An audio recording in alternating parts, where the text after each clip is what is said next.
વડાપ્રધાન નરેન્દ્ર મોદીએ જણાવ્યું કે કેનેડા ભારતને યુરેનિયમ પૂરું પાડશે. કેનેડા સાથે $50 અબજ વેપારનું લક્ષ્ય હાંસલ કરવાનું છે.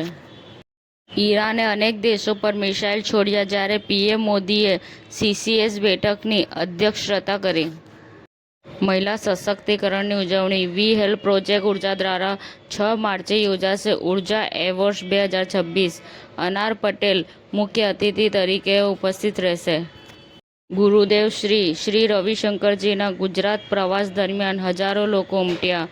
વાસદમાં સ્વામિનારાયણ સંતો તથા 5000થી વધુ ભક્તોને મળ્યા અને સેંકડો યુવાનો સાથે સંવાદ કર્યો. ગોમતીપુર વિસ્તારમાં આવેલ ઝૂલતા મિનારાના પટાંગણ ખાતે મુસ્તફા રઝા એકેડમી દ્વારા અનાજ કીટ વિતરણ કાર્યક્રમ યોજાયો હતો. 21 પ્રદેશ હોદ્દેદારોની કરી નિયુક્તિ. ગુજરાત ભાજપ યુવા મોરચાની નવી ટીમ જાહેર કરવામાં આવી. કલ્કી 2ની શૂટિંગ પૂર્ણ કર્યા પછી અમિતાભ બચ્ચન મુંબઈ પાછા ફર્યા. તેમની બાલ્કનીમાંથી એક ખાસ ફોટો શેર કર્યો. ઈરાને સાઉદી અરેબિયાની સૌથી મોટી તેલ રિફાઇનરી પર પણ હુમલો કર્યો છે. કુવૈતમાં યુએસ F-15 ફાઇટર જેટ તોડી પાડવામાં આવ્યા. હોળી, ધૂળેટી અને રમઝાનને લીધે અમદાવાદ પોલીસ એક્શનમાં.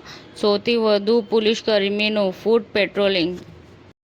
જમજમ ફ્લેટથી ફારૂક આઝમ જતો નવો રોડ બન્યા પછી આજરોજ એએમસીના લાઇટ ખાતા તરફથી લાઇટ ચાલુ કરવામાં આવી અને ખૂબ જ અંધારાવાળોના આ રોડ રમઝમમાં ખૂબ જ સરસ અજવાળું તથા સ્થાનિકોમાં ખુશીની લહેર જોવા મળી હતી.